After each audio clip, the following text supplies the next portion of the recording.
How to arm and disarm. So to arm the system, hit security, hit arm. You can hit away, and that'll turn on the motion detectors if you have them. Once you leave the house, after about 1 minute, the motions and the doors will be active. If you use stay, that'll just turn on the doors and windows. And if you have motion detectors, those will be disabled.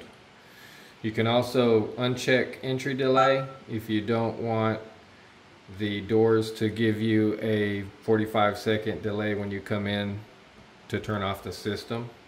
So you can uncheck that. You can also arm the system with a silent exit. So when you hit, check right there, silent exit. If I hit away, it's going to do it silently and it won't tell you that you have time to leave. It'll be a silent exit, no beeping, no sounds.